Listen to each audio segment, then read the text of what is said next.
Ժամը 21-ն է, Re-Open Media-ի ուղիղ եթերում Renews լրատվականի գլխավոր թողարկումն է, ես Անին եմ Զաքարյան։ Մենք անջատում ենք ամենօրյա աղմուկն ու ապահովում թարմ, բազմալեզու լրատվություն և աշխատում հանուն Հայաստանի Հանրապետության։ Թեմաների մասին նախ համառոտ։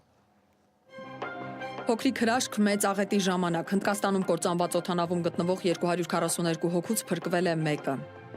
Միացյալ Նահանգներն ու Իսրայելը պատրաստվում են Իրանի դեմ ռազմարշավի, Թեհրանն արձագանքում է չընդհատվող զորավարժանքով։ Գործող կաթողիկոսին նորով փոխարինելու վարչապետի գրառումներին Մայր Աթոռն արձագանքում է քառօրյա հայրապետական մաղթանքով։ Ճամբարակի պայթյունի զոհերի թիվը հասավ 6-ի, տեխնիկական թե այդուամենայնիվ մարդկային գործոնն է պայթյունի պատճառը։ Միացյալ Նահանգների ցույցերի աշխարհագրությունն ընդարձակվում է, ով է վճարում ցուցարարներին։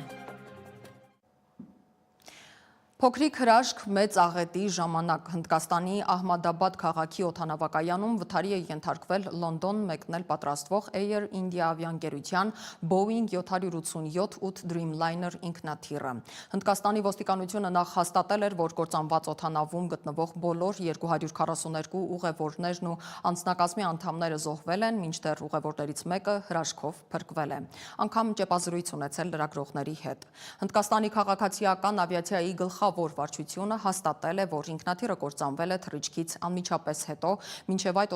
օդաչուները հասցրել են տագնապի ազդանշան ուղարկել դիսպետչերական ծառայությանը։ Ինքնաթիռն ընկել է բնակելի թաղամասում, դեպքի վայր են ժամանել շտապօգնության ծառայությունները։ Օդանավում կային Հնդկաստանի 169 քաղաքացի, 53 բրիտանացի, 7 պորտուգալացի և 1 կանադացի, այդ թվում 11 երեխա։ Փրկվածը բրիտանահպատակ Ռամեշ Վիշվաշ Կումարն է։ Հնդկաստանի վարչապետ Նարենդրա Մոդին հայտարարել է, որ Ահմադաբադի ողբերգությունը ցնցել և խորապես վշտացրել է իրեն։ Ես կապի մեջ եմ նախարարների և իշխանությունների հետ, որոնք աշխատում են տուժածներին օգնություն ցուցաբերելու ուղղությամբ, ասել է կառավարության ղեկավարը։ Air India-ն հետաքննում է դեպքի հանգամանքները, ավիաաղետի պատճառները պարզելու համար։ Վերջին պահի տվյալով ինքնաթիռի վթարի հետևանքով զոհվել է ավելի քան 290 մարդ։ Հայաստանի վարչապետ Նիկոլ Փաշինյանը ցավակցություն է հայտնել Հնդկաստանի գործընկերոջն ու ժողովրդին օդանավի կործանման կապակցությամբ։ Խորապես ցավում եմ Ահմադաբադում ուղևորափոխադրող ինքնաթիռի ողբերգական կործանման մասին լուրը ստանալու կապակցությամբ։ Ես մեր անկեղծ ցավակցությունն եմ հայտնում Նարենդրա Մոդիին և Հնդկաստանի բարեկամ ժողովրդին։ Մեր աղոթքները զոհերի, բոլոր տուժածների և նրանց ընտանիքների հետ են, X-ի իր հաշվում գրել է Փաշինյանը։ Ցավակցություններ են հղել նաև Ալեն Սիմոնյանն ու Արարատ Միրզոյանը։ Իրանի միջուկային ծրագիրը լարվածության նոր ալիք է բարձրացրել։ Միացյալ Նահանգների նախագահ Դոնալդ Թրամփը պատրաստվում է Քեմփ Դեյվիդում խորհրդակցություն անցկացնել Իրանի դեմ ռազմավարություն մշակելու համար։ Իսրայելի վարչապետ Բենյամին Նեթանյահուն էլ իր հերթին է անվտանգության խորհրդի նիստ հրավիրել։ Պատճառը նույնն է։ Հինգշաբթի ատոմային էներգիայի միջազգային գործակալության խորհուրդը 20 տարվա ընթացքում առաջին անգամ հայտարարել է, որ Իրանը չի կատարում իր միջուկային պարտավորությունները, ինչը նախադրյալներ է ստեղծում ՄԱԿ-ի պատժամիջոցների վերականգնման համար։ Իրանն էլ հրապարակել է իր հետախուզության Իսրայելի միջուկային նախագծերի մասին ձեռք բերած գաղտնի փաստաթղթերը, որոնք ցույց են տալիս, որ ՄԱԳԱՏԷ-ի գլխավոր տնօրեն Ռաֆայել Գրոսին կատարել է Թել Ավիվի բոլոր հրահանգները։ Միջազգային լրահոսի առանցքային թեմային մեր անդրադարձը ռեպորտաժի տեսքով։ Թրամփի վարչակազմը վերադառնալով առավելագույն ճնշման քաղաքականությանը փորձում է կանխել Իրանի միջուկային զենքի տարածումը։ Քեմփ Դեյվիդում կայանալիք խորհրդակցությունը, որին մասնակցելու են Թրամփի արտաքին քաղաքականության թիմի առանցքային անդամները, նպատակ ունի մշակել ռազմավարություն, որը կներառի դիվանագիտական բանակցությունները և անհրաժեշտության դեպքում ռազմական տարբերակներ։ Թրամփը բազմիցս հայտարարել է, որ Իրանին միջուկային զենք ունենալ թույլ չի տա, սակայն նա նաև ընդգծել է դիվանագիտական ճանապարհի առաջնահերթությունը, նշելով, որ հաջող բանակցությունները կարող են փրկել բազմաթիվ կյանքեր։ Այնուամենայնիվ, Թրամփի դիրքորոշումը որոշակի հակասություններ է պարունակում։ Նա մի կողմից ճնշում է Իրանին տնտեսական պատժամիջոցներով և ռազմական սպառնալիքներով, մյուս կողմից բանակցություններ է վարում Օմանի և Իտալիայի միջնորդությամբ։ Հաջորդ ԱՄՆ-ի և Իրանի միջև միջուկային թղթապանակի շուրջ բանակցությունների 6-րդ փուլը կկայանա Մասկատում կիրակի, հունիսի 15-ին։ Իրանը իր հերթին պահանջում է պատժամիջոցների մեղմացում և ուրանի հարստացման իրավունքի ճանաչում քաղաքացիական նպատակներով։ Այս բանակցությունների հաջողությունը կախված է նրանից, թե արդյոք կողմերը կարող են բանակցության գալ ուրանի հարստացման և միջուկային ենթակառուցվածքների սահմանափակման շուրջ։ Ի տարբերություն Թրամփի, Նեթանյահուն կտրականապես դեմ է Իրանի միջուկային ծրագրի որևէ ձևով պահպանմանը։ Նա պնդում է, որ Իրանի միջուկային ենթակառուցվածքը պետք է ամբողջությամբ ապամոնտաժվի և Թեհրանը զրկվի ուրանի հարստացման հնարավորությունից։ Իսրայելը վերջին տարիներին Իրանի դեմ գործողություններ իրականացնելով համարում է, որ ներկայում Իրանը ռազմական առումով թուլացած է, ինչը բացառիկ հնարավորություն է ստեղծում հարված հասցնելու նրա միջուկային օբյեկտներին։ Իսրայելի անվտանգության խորհրդի նիստը, որին մասնակցելու են ոչ միայն պաշտպանության նախարարը և ռազմական հարցերով նախարարը, այլև ծայրահեղ աջ ուժերի ներկայացուցիչները, վկայում է Նեթանյահուի մտադրության մասին համախմբել ներքին աջակցությունը Իրանի դեմ հնարավոր գործողությունների համար։ Ըստ իսրայելական լրատվամիջոցների, Իսրայելն արդեն ավարտին է հասցնում ռազմական հատվածի պլանավորումը, ներառյալ օդային միջոցների և զինամթերքի տեղափոխումը։ Թրամփի և Նեթանյահուի վերջին հեռախոսազրույցը, որը տևել է մոտ 40 րոպե, ընդգծում է նրանց սերտ համագործակցությունը, բայց նաև որոշակի տարաձայնություններ։ Թրամփը կոչ է արել Նեթանյահուին զերծ մնալ ռազմական գործողություններից, որոնք կարող են խաթարել բանակցությունները, մինչդեռ Նեթանյահուն պնդել է, որ Իրանի դեմ վստահելի ռազմական սպառնալիք պետք է մշտապես պահպանվի։ Թրամփը սակայն հստակ չի նշել, թե արդյոք ԱՄՆ-ն կաջակցի Իսրայելի միակողմանի հարվածին, եթե բանակցությունները ձախողվեն։ Այս տարաձայնությունները խորանում են երկու առաջնորդների տարբեր մոտեցումներով։ Թրամփը, ձգտելով խուսափել Մերձավոր Արևելքում նոր պատերազմից, առաջնահերթություն է տալիս դիվանագիտությանը, մինչդեռ Նեթանյահուն Իրանի թուլացած վիճակը համարելով ռազմավարական հնարավորություն, ավելի ագրեսիվ մոտեցում է որդեգրում։ Իսրայելի ռազմական պլանները, որոնք ներառում են օդային հարվածներ և հնարավոր է կոմանդոսային գործողություններ, պահանջում են ԱՄՆ-ի աջակցությունը որպես ռազմական, այնպես էլ դիվանագիտական առումով։ Reuters-ի կանխատեսումը, որ Իսրայելի հարվածը Իրանին կարող է տեղի ունենալ օրերի ընթացքում, հիմնված է Իսրայելի ռազմական պատրաստությունների և Թրամփ-Նեթանյահու բանակցությունների մասին տեղեկությունների վրա։ Իսրայելի կողմից նման հարվածը կարող է ունենալ լուրջ հետևանքներ։ Իրանը խոստացել է կոշտ պատասխան տալ Իսրայելի ցանկացած հարձակմանը, ինչը կարող է հանգեցնել տարածաշրջանային պատերազմի, ներառյալ Իրանի դաշնային խմբավորումների ակտիվացումը։ Միաժամանակ Իսրայելի հարվածը կարող է Իրանին մղել ավելի արագ միջուկային զենք մշակել կամ միջուկային զենքի չտարածման մասին պայմանագրից դուրս գալ։ Տարածաշրջանային էսկալացիան կարող է խաթարել նավթի մատակարարումները, հանգեցնելով էներգետիկ ճգնաժամի։ Աննա Հարությունյան, Reopen Media։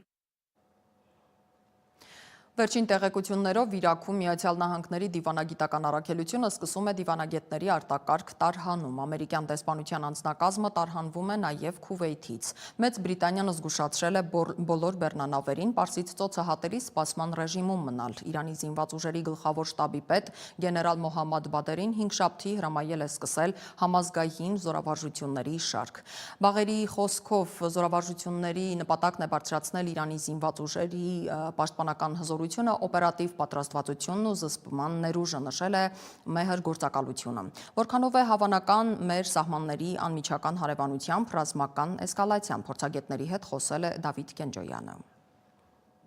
Իրանը հակահարձակման է անցել։ ՄԱԳԱՏԷ-ի որոշումից հետո Թեհրանը հրապարակել է իրանական հետախուզության կողմից ձեռք բերված գաղտնի փաստաթղթերի առաջին խմբաքանակը, որոնցից մոտ 1000 օրինակը վերաբերում են Իսրայելի միջուկային նախագծերին։ Այս փաստաթուղթը ցույց է տալիս, որ ՄԱԳԱՏԷ-ի գլխավոր տնօրեն Ռաֆայել Գրոսին համագործակցել է Իսրայելի հետ ընդդեմ Իրանի և կատարել Թել Ավիվի հրահանգները։ Իրանը կոշտ դատապարտել է ՄԱԳԱՏԷ-ի քայլը, այն որակելով քաղաքական ճնշում և սպառնացել էլ ավելի ընդլայնել իր միջուկային ծրագիրը։ Իսրայելը, սակայն, Իրանի միջուկային ծրագիրը դիտարկում է իր երկրի համար գոյաբանական սպառնալիք։ Ամերիկյան որոշ վերլուծաբաններ շատ հավանական են համարում, որ Իսրայելը առաջիկա օրերին հարվածներ կհասցնի Իրանի միջուկային օբյեկտներին։ Իսկ Թեհրանը իր հերթին լայնածավալ զորավարժություններ է սկսել ի պատասխան Իսրայելի սպառնալիքների։ Մինչդեռ ըստ իրանագետ Վարդան Ոսկանյանի իրավիճակը գետնի վրա դեռևս անորոշ է։ Տեղեկատվական դիրքում է նաև որոշ պաշտոնյաների հայտարարություններ կան, բայց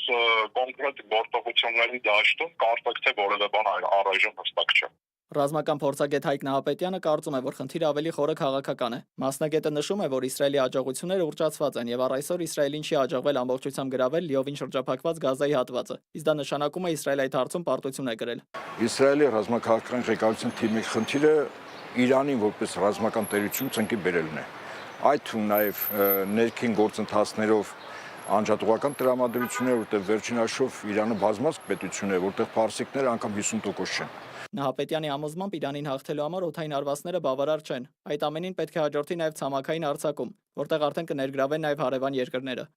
Եթե հարվածներ հասցրեց, դա այնուամենայնիվ Իրանի պարտությունը չի։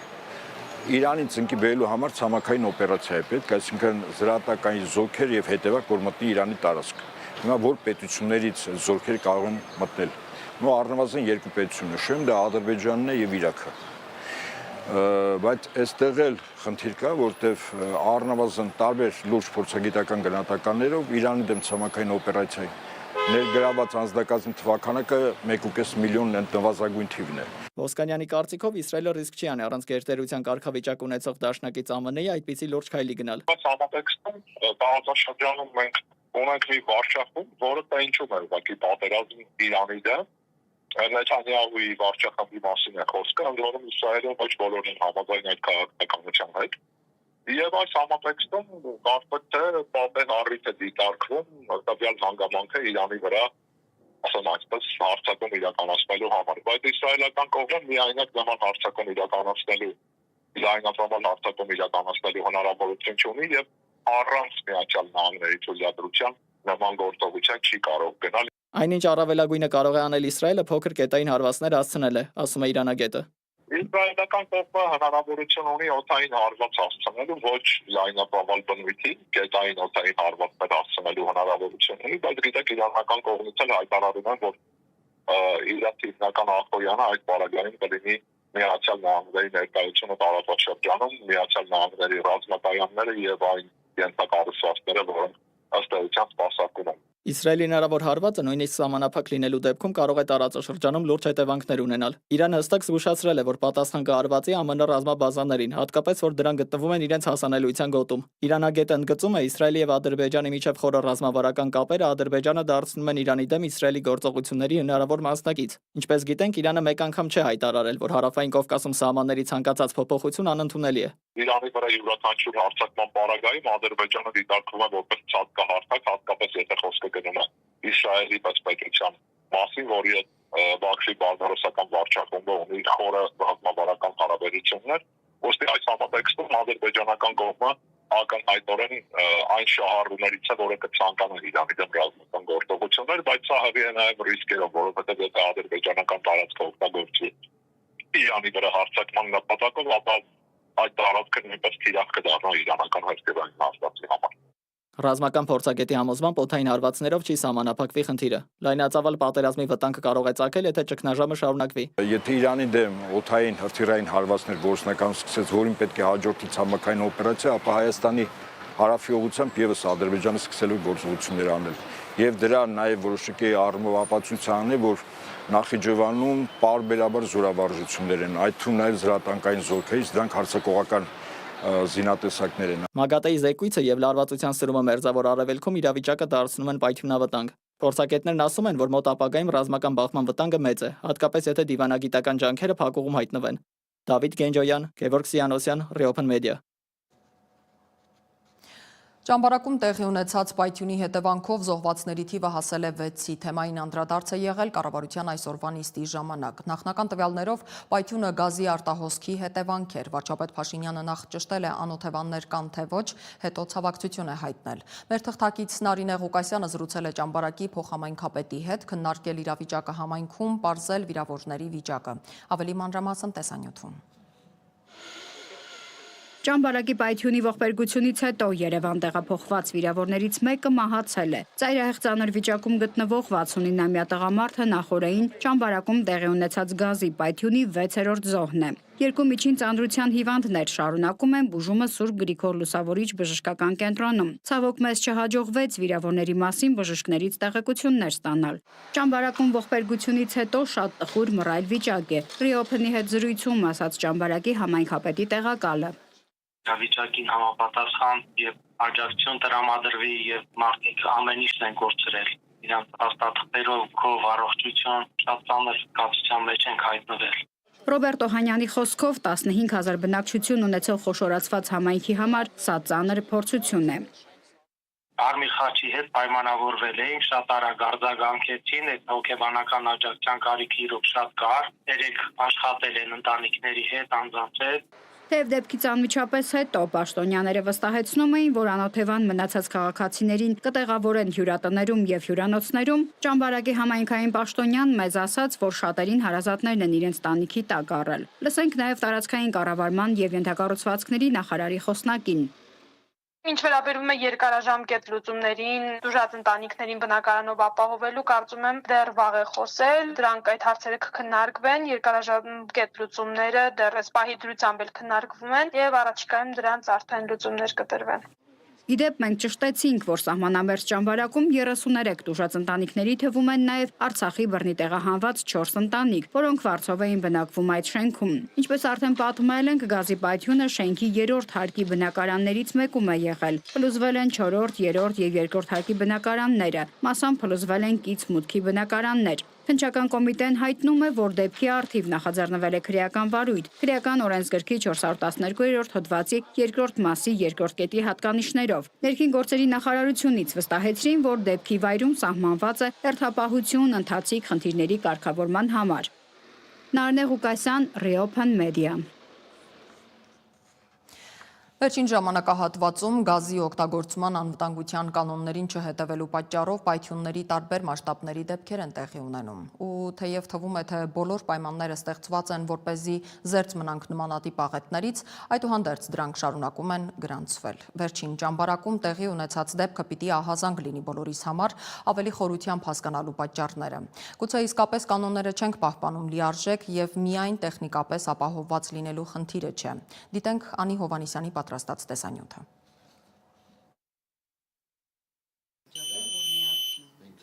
Պատուհանները ամռանը միշտ բաց լինեն,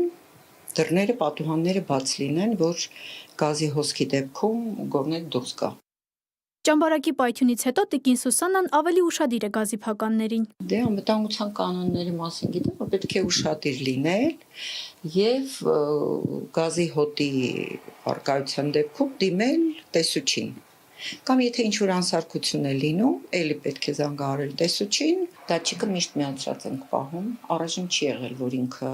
անջատվի կամ գազը անջատի։ Չի եղել այդպիսի դեպք։ Բնական գազը, մեթանը, հոտ ու գույն չունի։ Գազաբաշխիչ ընկերությունները հատուկ հոտավետ նյութեր են ավելացնում գազին որպես ահազանգ, մարդկանց անվտանգությունը ապահովելու համար։ Փորձել ենք պարզել, որքանով է մեր քաղաքացիները տեղյակ գազի օգտագործման անվտանգության կանոններից եւ արդյոք միշտ միացրած են պահում անվտանգության սարքերը։ Նորմալ, հետևում ենք դրած են դե գազի բաները, սարքավորումները։ Ամեն մենք ուշադիր ենք ամեն դեպքում։ Չեք անջատում, չէ՞ սարքը։ Չի, իհարկե չի։ Մի քանի անգամ անջատել ենք, բայց հետո նկատողությունից հետո չենք անջատել։ Իմաստը որն է դատչիկի դրածը, որպեսզի անվտանգությունը ապահովի։ Միշտ միացրած եք պահում, այսինքն։ Իհարկե։ Ոյ, չեմ հետևում։ Տեսուչն է գալիս հետևում։ Գալիս է իրանց սարքով հետևում են, տեսնեն հոբաց չի թողնում։ Անպայման, որովհետև որ եթե հանկարծ անջատվի միանա, ինքը ծնգում է ու հասկանում ենք, որ հանկարծ արտահոսք չլինի։ Հետևում ենք ապարատ ամիացված, որպեսզի ավելի անվտանգ լինի ամեն ինչ։ Երևի 20 օրը մեկ հաստատ գալիս է։ Մենք գազ չունենք։ Ըստ վիճակագրության վերջին 5 տարվա ընթացքում գազի արտահոսքի պատճառով արձանագրվել է առնվազն 6 խոշոր պայթյուն, որոնց հետևանքով զոհվել է 6 քաղաքացի, իսկ վիրավորների թիվը գերազանցել է 15-ը։ Փորձեցինք նաև կապ հաստատել AEG ընկերության հետ, ով սպասարկում է Հայաստանի Հանրապետության ամբողջ տարածքում ավելի քան 592,000 բաժանորդների։ Մեզ հետ կապի դուրս գալ չհամաձայնեցին, հարցազրույցներ չտվեցին, տարածքում նկարահանում անել նույնպես թույլ չտվեցին։ Իդեպ, մեզ հետ զրուցած քաղաքացիները նշում էին, որ կցանկանային ավելի մանրամասն տեղյակ լինել գազի անվտանգությունից եւ օգտագործման կանոններից։ Անի Հովանեսյան, Վարդան Պողոսյան, Reopen Media։ Վարչապետ Փաշինյանը փնտրտուքների մեջ է, կաթողիկոսի ընտրության հարց է հասունացնում։ Կառավարության ղեկավարն այսօր Facebook-յան հերթական գրառմամբ ցավով արձանագրել է, որ կաթողիկոսի թեկնածու չունի, բայց հստակ պատկերացնում է, թե ով կարող է հայոց աշխարհի հոգևոր հորդերը ստանձնել։ Հիսուս Քրիստոսի հետևորդ, Աստծուն հավատացող, եկեղեցուն ծառայող մարդ ու բարեպաշտ հոգևորական է փնտրում Փաշինյանը։ Կտրիչ Ներսիսյանը պիտի ազատի վեհարանը գրառման մեջ կրկին պնդել է Փաշինյանը։ Տեր-Պետրոսյանի նզովքը ազգադավ եւ սրբապիղծ, առաջին նախագահը նախկին թիմակցին։ Եթե հայ ժողովուրդը հզոր Ռուսաստանի կայսրին հաղթահարեց, Նիկոլն ինչ է, որ չհաղթահարի, ասել է առաջին նախագահ Լևոն Տեր-Պետրոսյանը ազգադավ եւ սրբապիղծ անվանելով եկեղեցու դեմ արշավը սկսած իր երբեմնի թիմակից Նիկոլ Փաշինյանին։ Տեր-Պետրոսյանը համեմատել է Փաշինյանի գործողությունները Նիկոլայ II-ի վարած քաղաքականության հետ ու հիշեցրել, թե ինչպես է հայ ժողովուրդը կարողացել պայքարել անգամ ցարական Ռուսաստանի հակաեկեղեցականության դեմ։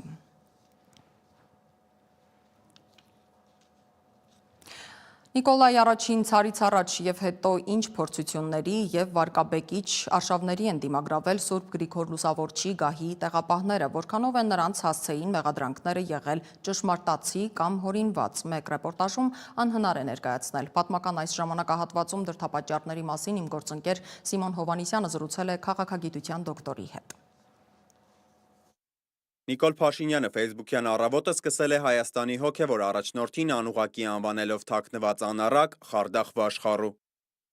Շատերն ուզում են հիմնավորել, թե ես կաթողիկոսի թեկնածու ունեմ։ Ցավոք կաթողիկոսի թեկնածու չունեմ, կաթողիկոսի նկարագիր ունեմ։ Մարտով հավատում է Աստծուն, մարտով Հիսուս Քրիստոսի հետևորդն եմ եւ ոչ թե Խարդախ Վաշխառու։ Մարտով ծառայում է եկեղեցուն, բարեպաշտ հոգևորական է եւ ոչ թե վեղարի տակ թաքնված անառակ։ Եվ մենք ունենալու ենք բարեպաշտ եւ աստվածավախ կաթողիկոս։ Քաղաքագետ Արտուր Խաչիկյանը կարծում է, ամեն ինչ սկսվեց, երբ կաթողիկոսը Շվեյցարիայում հայտարարեց, որ Թուրքիայի օգնությամբ Ադրբեջանն Արցախում բռնի տեղահանել է հայերին։ Դրանից հետո փաստերն է իրար կողք շարում Խաչիկյանն ու բացատրում Փաշինյանի քայլերի տրամաբանությունը։ Ադրբեջանի մահմեդականների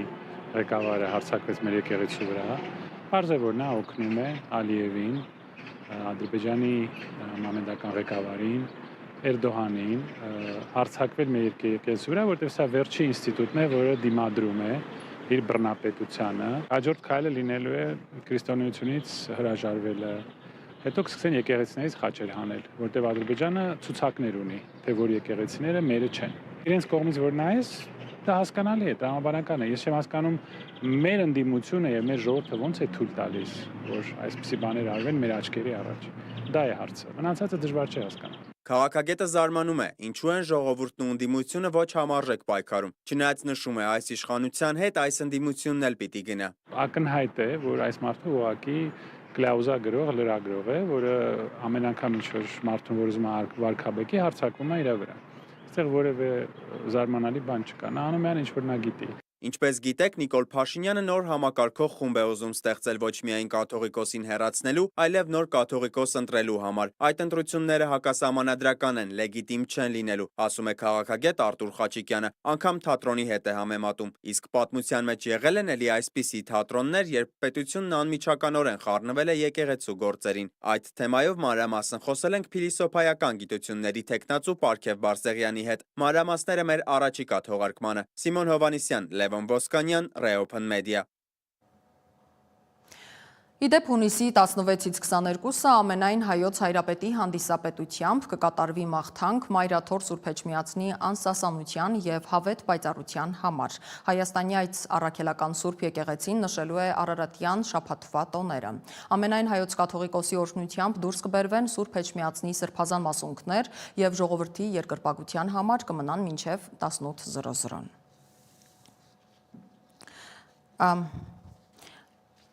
Նիկոլ Փաշինյանը շնորհավորական ուղերձներ է հղել Ռուսաստանի նախագահ Վլադիմիր Պուտինին եւ կառավարության նախագահ Միխայիլ Միշուստինին Ռուսաստանի օրվա առթիվ։ Վլադիմիր Պուտինին հասցեագրած ուղերձում Փաշինյանը մասնավորապես գրել է. «Համոզված եմ, որ համատեղ ջանքերի շնորհիվ Հայաստանի Հանրապետության եւ Ռուսաստանի Դաշնության միջև հարաբերությունները կզարգանան եւ կամրապնդվեն ի նպաստ մեր երկրների ժողովուրդների բարօրության»։ Միխայիլ Միշուստինին ուղղված ուղերձում նա համոզմունք է հայտնել, որ Հայաստանի եւ Ռուսաստանի կառավարությունների միջև հետևողական բազմամակարդակ համագործակցությունը կշարունակի նպատակային զարգանալ, նպաստելով փոխշահավետ նախագծերի իրականացմանն ու երկու պետությունների տնտեսական ներուժի արդյունավետ օգտագործմանը։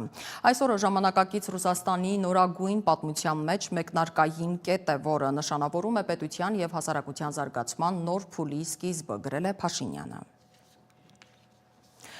Բարձր տեխնոլոգիական նախարարությունն ազդարարում է, որ մեր երկրում արդեն եկող տարի $500 միլիոն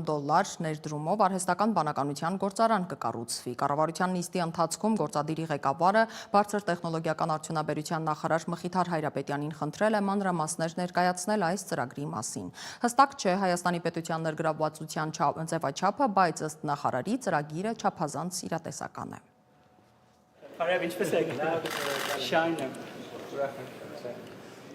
Հայաստանի կառավարությունը, Firebird AI ընկերությունը եւ Nvidia կորպորացիան հայտարարել են փոխհամագործակցության մասին, որի նպատակը արդեն 2026 թվականին Կովկասի տարածաշրջանում առաջադեմ արհեստական բանականության հզոր ենթակառուցվածք ստեղծելն է։ Այս նախաձեռնությունը կդարձնի Հայաստանը տարածաշրջանային արհեստական բանականության տեխնոլոգիաների կենտրոն։ Ծրագիրը իրականացվում է $500 միլիոն արժողությամբ պետական մասնավոր գործընկերության շրջանակում։ Համակարգը կօգտագործի հազարավոր NVIDIA Blackwell գրաֆիկական պրոցեսորներ եւ կունենա ավելի քան 100 մեգավատ հզորություն ապահովելու ընդլայնման հնարավորություն։ Նոր սերնդի գրաֆիկական պրոցեսորների մասին է,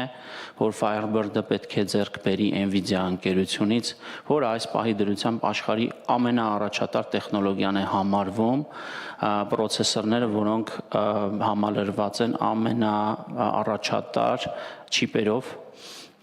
սա հնարավորություն է տալու արհեստական բանականության հաշվողական ռեսուրսների cloud ծառայություններ մատուցել եւ հայաստանյան տնտեսությանը եւ աշխարհի տարատեսակ ընկերությունների, տեխնոլոգիական ընկերությունների, որոնք հիմնականում նորարարություններով են զբաղվում։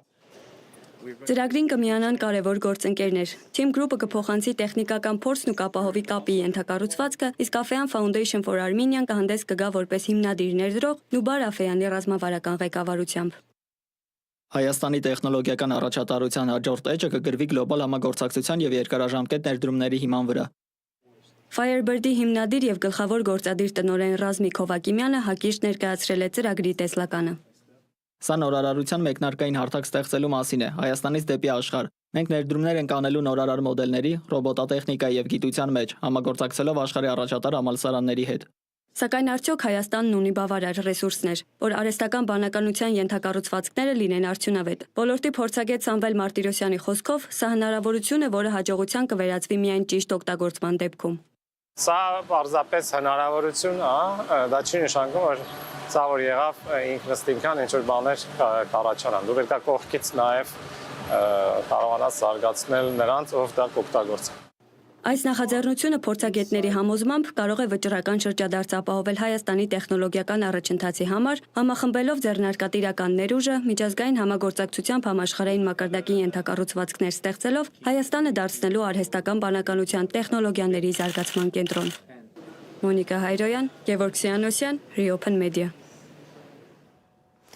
Կառավարությունը քննարկել է նաև Խոյ եւ Վաղարշապատ համայնքների միավորման, տարածքային կառավարման եւ ենթակառուցվածքների նախարար Դավիթ Խուդատյանի առաջարկը։ Նախարարը մամուլին արդեն հասցրել էր տեղեկացնել, որ առաջիկայում այլ համայնքներ եւս կվերամիավորվեն, քանի որ կասկածներ էին տարածվում, թե համայնքը խոշորացվում է տեղական մարմնի ընտրությունում քաղաքացիական պայմանագրի թեկնածուի հաղթանակն ապահովելու համար։ Պատճառն այն է, որ Վաղարշապատ համայնքը բավարար չափով չի խոշորացվել, ասել է նա։ Դիտենք Սիմոն Հովանեսյանի պատրաստած տեսանյութը։ Պարոն Մերխակյանը լավագույն տեխնացուն է Վաղարշապատի։ Տարածքային կառավարման եւ ենթակառուցվածքների նախարար Դավիթ Խուդատյանը Վաղարշապատում սպասվելիք ընտրությունների մասին է խոսել։ Իշխող ուժը պատրաստվում է քվորում չապահովել նիստերի ընթացքում, որպեսզի արտահերթ ընտրություններ լինեն, բայց արդեն ոչ միայն Վաղարշապատի, այլև Վաղարշապատի եւ Փարաքարի միջոցով խոշորացված համայնքի։ Վաղարշապատը մեր միակ համայնքն է, որը ըստ տրամաբանությունից դուրս էր միավորվել 2021-ին, այսինքն միացել է մի գյուղական բնակավայր եւ մենք փորձում ենք ուրեմն այս ձևով բերել են նույն տրամաբանության մեջ, ինչով աշխատում ենք 21-ին չէի կանում ամբողջապես։ Տեսեք, մենք միավորման գործընթացը շատ տեղերում փուլային ենք անում եւ 2026-ին էլ վստահաբար լինելու են համայնքներ, որոնք վերաբերվելու են։ Արմավիրի մարզպետ Արգիշտի Մեխակյանն է լինելու քաղաքացիական պայմանագրի թեկնածուն։ Ըստ Խուդատյանի նա Խոյ գյուղի բնակիչ է։ Խուդատյանը վստահ է մարզպետի պաշտոնը չեն իջեցնում։ Յուրաքանչյուրի համար երանելի պատիվ է ընտրությունների ձայները ստանալ, իսկ մարզպետը նշանակովի պաշտոն է։ Պարոն Մեխակյանը արդեն այդպիսի հնարավորություն ստացել է Խոյում եւ հաջողությամբ իրականացրել է բազմաթիվ ծրագրեր, որի մասին կհաստատեն բնակիչները, այլ կարգավիճակով համայնքի ղեկավարի տեղակալի կարգավիճակով հնարավորություն է ունեցել ծառայելու էջմիածնեցիներին եւ էջմիածնեցիները վստահաբար այդ ծառայությունը դրական են հիշում եւ միավորման պարագայում ես վստահ եմ, որ ավելի լավ ընտրություն, քան պարոն Մեխակյանն է, հնարավոր չի ուղղակի կայացնել։ Արգիշտի Մեխակյանին Վաղարշապատի համայնքի ղեկավար դառնալու համար պետք է, որ Խոյն ու Վաղարշապատը միավորվեն, այսինքն տեխնացուն պետք է լինի համայնքի բնակիչ։ Չնայած նախարարն ասում է համայնքի միավորման եւ Մեխակյանի տեխնացության որոշումներն իրար հետ կապ չունեն։ Սիմոն Հովանեսյան, Reopen Media։ Վաղար շաբաթ համայնքի ավականու քաղաքապետի ընտրության հարցով արտահերթ նիստը իսկապես չկայացավ։ Քաղաքացիական պայմանագիր խմբակցությունը չէր ներկայացել։ Նիստը երկու անգամ տապալելու դեպքում վարչապետը հնարավորություն կունենա նշանակել ժամանակավոր պաշտոնակատար։ Էջմիածին կուսակցությունների դաշինքի ավականու անդամ Սևակ Խաչատրյանը հայտարարել է, որ առաջիկայում ավականու անդամների 1/3-ի պահանջով եւս մեկ նիստ կհրավիրեն։ Հիշեցնեմ, որ Դիանա Գասպարյանի հրաժարականից հետո վաղար շաբաթը մնացել է առանց քաղաքապետի։ Միրզոյանը Մարսելում համաժողովի կմասնակցի, Արարատ Միրզոյանի գործուղումները շարունակվում են։ Արտգործնախարարը կմասնակցի Մարսելում անցկացվող միջերկրական Ռայիսինա համաժողովին, որը Հնդկաստանի եւ Ֆրանսիայի համագործակցությամբ կազմակերպվում է առաջին անգամ։ Նա Հնդկաստանի արտաքին գործերի նախարար Ջայշանկարի հետ միասին կմասնակցի պանելային քննարկման։ Տարածքային կառավարման եւ ենթակառուցվածքների նախարարությունից հայտնում են, որ 2025 թվականի հուլիսի 1-ից Հայաստանի եւ Վրաստանի կառավարությունների միջև միջազգային ավտոմոբիլային հաղորդակցության մասին համաձայնագրի 4-րդ հոդվածի 2-րդ կետի համաձայն Հայաստանից դեպի Վրաստան եւ հակառակուղությամբ ոչ կանոնավոր ուղևորափոխադրումները պետք է իրականացվեն հսկիչ փաստաթղթի ուղևորների ցուցակի առկայությամբ։ Հսկիչ փաստաթուղթը պետք է լրացված լինի էլեկտրոնային եղանակով եւ դրա տպագրված թղթային օրինակը լինի տրանսպորտային միջոցի վարորդի մոտ։ Ազգային անվտանգության ծառայության տնօրեն Արմեն Աբազյանի գլխավորությամբ տեղի է ունեցել գերիների, պատանդների եւ անհայտ կորած անձանց հարցերով զբաղվող միջկերատեսչական հանձնաժողովի հերթական նիստը։ Ծառայության տնօրենը վերահաստատել է հանձնաժողովի հանձնառությունը շարունակելու անհայտ կորածների ճակատագրերի պարզաբանման ուղղությամբ համալիր եւ համակարգված աշխատանքը։ Քննչական կոմիտեի ներկայացուցիչները հանձնաժողովին ներկայացրել են անհայտ կորելու հանգամանքների վերաբերյալ կոմիտեում կատարվող քննության արդյունքները։ Այսուհետև քննարկումներ ծավալվել հանձնաժողովի աշխատանքներն առավել արդյունավետ կազմակերպելու վերաբերյալ։ Գերիների փոխանակում են իրականացրել Ռուսաստանն ու Ուկրաինան։ Ուկրաինայում ընթացող պատերազմը շարունակում է մնալ համաշխարհային օրակարգի առանցքում ռազմական էսկալացիայի, մարդասիրական ճգնաժամի եւ միջազգային դիվանագիտական ջանքերի խաչմերուկում։ Վերջին օրերի իրադարձությունները Խարկովի գնդակոծությունից մինչև ռազմագերիների փոխանակում եւ Օդեսայում գումարված գագաթնաժողով վկայում են տարածաշրջանում լարվածության աճի եւ խաղաղության հասնելու բարդ ճանապարհի մասին։ Մեր գործընկեր Մերի Դանիելյանն է ներկայացնում Մասները։ Ռուսական զորքերը համառորեն մոտենում են Դնեպրի ձախ ափին, ակնհայտորեն երկու մասի բաժանելու հեռանկարով։ Միաժամանակ շարունակում են առաջխաղացումը Լուգանսկի եւ Դոնեցկի մարզերում։ Անցած մեկ օրում ռուսական զորքերի կենտրոն խմբավորումը Դոնբասում գրավել է Պետրովսկոյե եւ Ալեքսեևկա բնակավայրերը։ Հունիսի 11-ի լույս 12-ի գիշերը ռուսական զորքերը զանգվածային հարվածներ են հասցրել Ուկրաինայի Խարկով քաղաքին, հիմնականում օգտագործելով հարվածային դրոններ։ Ուկրաինական լրատվամիջոցները Խարկովը կրակների մեջ է խորագրով լուրեր հրապարակելով հայտնում են, որ հարձակման հետևանքով այրվել են բնակելի տներ, տասնյակ ավտոմեքենաներ եւ ձեռնարկություններ։ Գնդակոծությունների հետևանքով վիրավորվել է 14 մարդ, որոնցից 4-ը երեխաներ են։ Ռուսական կողմն իր հերթին հաղորդում է ուկրաինական կողմի հրթիռակոծությունների մասին, նշելով, որ գիշերվա ընթացքում Ռուսաստանի օդային տարածքում խոցվել է 52 ուկրաինական դրոն, որոնցից 3-ը Մոսկվայի մարզում։ Միաժամանակ Ստամբուլյան պայմանավորվածությունների ֆոնին պատերազմող կողմերն իրականացրել են ռազմագերիների փոխանակում։ Փոխանակված զինվորների թիվը երկու կողմն էլ չեն հստակեցնում։ Ռուսաստանցի զինծառայողներն արդեն Բելարուսում են, որտեղից կտեղափոխվեն Ռուսաստան բուժման եւ վերականգնման համար։ Չհայտարարված այցով այսօր Կիև է ժամանել Գերմանիայի պաշտպանության նախարար Բորիս Պիստորիուսը, անձամբ գնահատելու իրավիճակը եւ Ուկրաինայի կառավարության հետ քննարկելու լրացուցիչ ռազմական օգնության հարցը։ Նրա այցը հետևում է Գերմանիայի կանցլեր Ֆրիդրիխ Մերցի հայտարարությանը, որ գերմանական զենքի մատակարարումները Ուկրաինային այսուհետև կլինեն գաղտնի, Ռուսաստանին ռազմավարական անորոշության մեջ պահելու նպատակով։ Ընդ որում Մերցը նաև խոստացել է Կիևին մատակարարել հեռահար Թաուրուս հրթիռներ, ինչից նախկին կանցլեր Օլաֆ Շոլցը խուսափում էր։ Այս զարգացումները վկայում են Գերմանիայի ռազմական աջակցության խորացման մասին, չնայած ներքին քաղաքական տարաձայնություններին, մասնավորապես Պիստորիուսի կուսակից սոցիալ-դեմոկրատների դիվանագիտությանը առաջնահերթություն տալու կոչերին։ Խաղաղության եւ տարածաշրջանային կայունության հարցերը քննարկվել են Օդեսայում կայացած գագաթնաժողովում, որին մասնակցել են հարավարևմտյան երկրները։ Ուկրաինայի նախագահ Վլադիմիր Զելենսկին հայտարարել է, որ Ռուսաստանի ռազմական պլանները ուղղված են Օդեսային, ինչպես նաև Մոլդովայի եւ Ռումինիայի սահմաններին։ Մեզ հիմա պաշտպանություն է պետք, բայց առաջին հերթին երկարաժամկետ երաշխիքներ, որ այս ագրեսիան չի կրկնվի։ Ռումինիայի նախագահ Նիկու Շորդանը մեղադրել է Ռուսաստանին խաղաղ ջանքերը խաթարելու մեջ։ Միակ լեզուն, որ հասկանում է Ռուսաստանը, ուժի լեզուն է։ Ես կոչ եմ անում աջակցել Ուկրաինային, բանակցություններում ուժի դիրքերից հանդես գալու համար։ Մոլդովայի նախագահ Մայա Սանդուն զգուշացրել է Ռուսաստանի կողմից հիբրիդային պատերազմի միջոցով իր երկրի այս տարվա աշնանը նախատեսված խորհրդարանական ընտրություններին միջամտելու փորձերի մասին։ Ի դեպ գագաթնաժողովից ժամեր առաջ Օդեսան ենթարկվել է ռուսական հրթիռակոծության։ Մերի Դանիելյան, Reopen Media։ Բողոքի ցույցերի նոր ալիքը նոր կասկածների է մղել Միացյալ Նահանգների նախագահ Թրամփին, նա ցուցարարներին ֆինանսավորողների աղբյուրն է փնտրում։ Ցույցերի աշխարհագրությունն ընդլայնվում է, ձերբակալվածների թիվն աճում, այժմ պարետային ժամ է սահմանվել ոչ միայն Լոս Անջելեսի կենտրոնում, այլև Սիեթլում և Սփոքնում։ Խստացվում են անվտանգության միջոցառումները, անկարգություններն սկսվել էին հունիսի 6-ից, երբ միգրացիոն ծառայությունը փորձում էր Լոս Անջելեսից արտաքսել ապօրինի ներգաղթյալներին։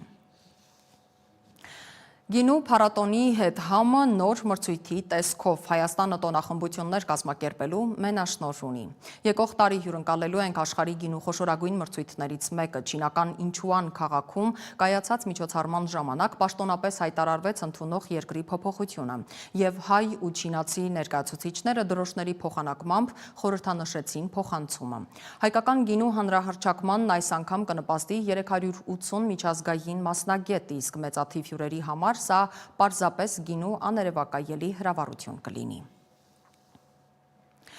Այժմ հաղթանակների մասին եռագույնը վեհ ծածանվել է Սկոպիեում անցկացված հունահռոմեական ըմբշամարտի Եվրոպայի մինչև 17 տարեկանների առաջնությունում։ Մեր հավաքականը գրավել է առաջին տեղը թիմային հաշվարկում։ Երկրորդ տեղում Վրաստանի թիմն էր, երրորդում Ադրբեջանի հավաքականը։ Հայաստանի թիմից ոսկե մեդալակիրներ դարձան 51 կիլոգրամ քաշային Մարատ Աճեմյանը, 60 կիլոգրամ քաշային Հայկ Մանուկյանը, որը եզրափակիչում ադրբեջանցի մրցակցին հաղթեց տուշեով, Մարտին Մանջիկյանը և Ջանես Նազարյանը նվաճեցին արծաթե մեդալներ։ Արարատ Ավետիսյանը դարձավ բրոնզե մեդալակիր։ Այսքանը այս ժամի համար, փնտրեք մեզ YouTube-ում, Telegram-ում, Instagram-ում, X-ում, Facebook-ում։ Մենք անջատում ենք աղմուկն ու ներկայացնում բացառապես չեզոք լրատվություն հանուն Հայաստանի Հանրապետության։